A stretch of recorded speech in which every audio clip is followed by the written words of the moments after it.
আমরা এগুলোকে মাঠে সাজিয়েছি কেন? সাজিয়েছি এই জন্য যাতে করে আরও সামর্থ্যবানরা অন্তত উদ্বুদ্ধ হতে পারেন। যা আমরা লক্ষ্মীপুর সদর উন্নয়ন ফাউন্ডেশন থেকে এবার হয়তো 50,000 মানুষকে আমরা এই ফুড প্যাকেজ, ইফতার সামগ্রী কোনো না কোনোভাবে আমাদের এই উপহার ছোট বড় আমরা পৌঁছাবো ইনশাআল্লাহ।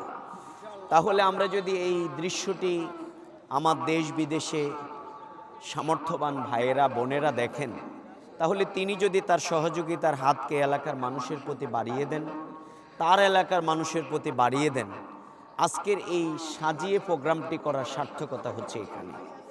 আল্লাহ যেন আমাদের সেই পরিশুদ্ধ নিয়তটাকে কবুল করে। আল্লাহ তাআলা এই দৃশ্যটা, এই প্যাকেটগুলো যারা দেখবেন তারা যেন তাদের সহযোগিতার জাকাতের পান, সাদাকার পান থেকে তারা যেন তাদের সহযোগিতার হাত বাড়িয়ে দেন। কারণ আল্লাহ তাআলা বলছেন, সাহিল ওয়াল মাহরুম, তোমাদের সামর্থ্যবানদের অর্থের মধ্যে, সম্পদের মধ্যে যারা অসহায়, বঞ্চিত, শোষিত আছে তাদের অধিকার রয়েছে। সুবহানাল্লাহ। এই জন্যে যার যত অর্থ আছে আল্লাহ তাআলা তার জন্য তত বেশি জাকাতকে ফরজ করে দিয়েছেন নির্ধারিত হারে। তার জন্য সাদাকা ফরজ করা হয়েছে। তার রমাদানের পরে তার উপরে সেই আপনার ফিতরাকে ওয়াজিব করে দেয়া হয়েছে। আমাদেরকে শুধু উপবাস এই রমাদান থাকতে শিক্ষা দেয় না, বরং উপবাসের কষ্ট আমরা আমাদের হালাল খাদ্য থেকে বিরত থেকে আমরা উপলব্ধি করছি। কিন্তু সমাজের অসংখ্য মানুষ আছে যারা অন্য সময় কিন্তু খেতে পায় না। আমি এখন বুঝতে পারি যে ক্ষুধার কষ্ট কত বেশি। তাহলে যিনি বছরের লম্বা সময় উপবাস থাকেন তার কষ্টটি উপলব্ধি করবার সুযোগ আল্লাহ তাআলা সামর্থ্যবানদেরকে রমাদানে ফরজ করে দেওয়ার মাধ্যমে তার উপলব্ধির জগৎটাকে শানিত করতে চান। আমরা বিগত নির্বাচনে এই তাকওয়াভিত্তিক সমাজের কথা আপনাদেরকে বলেছিলাম যে আপনারা যদি ইনসাফের পক্ষে রায় দেন তাহলে এইরকম একটা সমাজ পাবেন। ওই খোলাফায়ে রাশেদার লোকেরা, সেই যেরকম খোলাফায়ে রাশেদিনরা যেরকম একান্ত নিবৃত্তে তার সমাজের মানুষগুলোকে তার অধিকার পৌঁছাই দিতেন, আমরা সেই অনুসরণে আপনাদেরকে সে তাকওয়াভিত্তিক সমাজের কথা বলেছিলাম। আলহামদুলিল্লাহ, বাংলাদেশের মানুষ এবার আমাদের সেই কথায় সাড়া দিয়েছেন।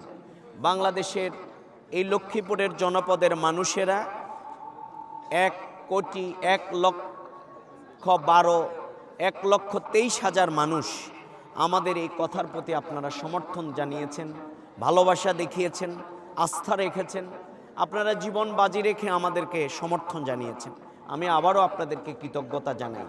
আমাদেরকে ভোট দিতে গিয়ে অনেকে নির্যাতিত হয়েছেন, মা বোনেরা লাঞ্ছিত হয়েছে। স্যার, কদিন ধরে কোমরে ব্যথা। এসপি হাসপাতালে চলে যাও। এসপি হাসপাতাল, প্রতিভাদীপ্ত চিকিৎসক ডক্টর এস চক্রবর্তী, অপারেশনবিহীন হাঁটু, কোমর, প্যারালাইসিস সহ আন্তর্জাতিক মানের চিকিৎসা ও রোগ মুক্তির নিশ্চয়তা। এসপি হাসপাতাল, অত্যাধুনিক চিকিৎসা সেবায় অতুলনীয়। আমি গতকাল আমাদের একজন সম্মানিত বোনের বাড়িতে গিয়েছিলাম। পালপাড়া কেন্দ্রে তাকে অপমানিত করা হয়েছিল।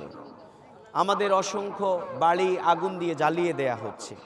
আর দাঁড়িপাল্লায় ভোট দেওয়ার কারণে অনেক মানুষকে লাঞ্ছিত করা হচ্ছে। আমরা এই জায়গা থেকে বেরিয়ে আসবার জন্যে সবাইকে অনুরোধ করছি। কারণ আমরা চাই মানুষ তার ভোট প্রয়োগ করবে, এটা তার অধিকার, নাকি বলে? এটা তার গণতান্ত্রিক অধিকার। এটা কোথায় দেবে তার জন্যে আবার তাকে জুলুমের নির্যাতনের শিকার হতে হবে, তাহলে তো সেই পুরাতন পেশিবাদে আবার ফিরে আসবে। এই জন্যে আমরা চাই এই ভোট ইঞ্জিনিয়ারিং এবং ম্যানেজ ইলেকশনের মাধ্যমে আমাদের জনগণের প্রকৃত যেই সমর্থন, প্রকৃত যে প্রতিচ্ছবি, এটিকে কিন্তু কেড়ে নেওয়া হয়েছে।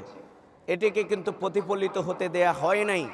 প্রতিটি ঘরে ঘরে গিয়ে হুমকি দেয়া হয়েছিল, প্রতিটি জায়গায় নারী ভোটারদেরকে বাধা দেয়া হয়েছিল, এবং ভোট কেন্দ্রে কি কাণ্ড ঘটেছিল অনেক জায়গায় তার সাক্ষী কিন্তু আপনারা। তারপরেও বাংলাদেশ জামাত ইসলামী সিটের ব্যবধান কত তার থেকে গুরুত্বপূর্ণ হচ্ছে আমরা 2.7 ভোটের ব্যবধানে আমরা বিরোধী দল আর অন্যরা সরকারি দল হয়েছে। আমরা এটিকে বরণ করে নিয়েছি গণতন্ত্রের স্বার্থে, সুন্দর শৃঙ্খলার স্বার্থে। কিন্তু নির্বাচন পরবর্তী অনেক জায়গায় হামলা মামলা হয়েছে, আগুন দিয়ে জ্বালিয়ে দেয়া হয়েছে, অগ্নিদগ্ধ করে দুর্বৃত্তরা আমাদের একজন ভাইয়ের পিতাকে হত্যা করেছে। এই লক্ষ্মীপুরেই তার সেই জায়গায় তার ঘরের মধ্যে আগুন লাগিয়ে দেয়া হয়েছে। আমরা এই দৃশ্যটি দেখতে চাইনি, মামলা হয়েছে। আমরা এই দৃশ্য থেকে বেরিয়ে আসবার জন্যে আমরা অনুরোধ জানাই, যারা ক্ষমতাবান, আমরা যারা বিরোধী দল, আসুন প্রত্যেকে মিলে সুন্দর এক বাংলাদেশ আমরা গড়ে তুলি। আমরা ইনসাফের বাংলাদেশ গড়ে তুলি। আমরা ন্যায় ইনসাফ প্রতিষ্ঠার জন্যে আমরা প্রচেষ্টা চালাই।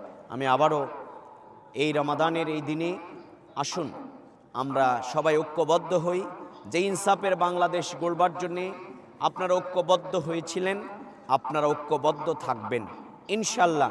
আগামী দিনে সমাজের তৃণমূল থেকে শুরু করে রাষ্ট্রের সর্বোচ্চ পর্যায় পর্যন্ত আমরা জীবন বাজি রেখে সে লড়াই চালিয়ে যাব।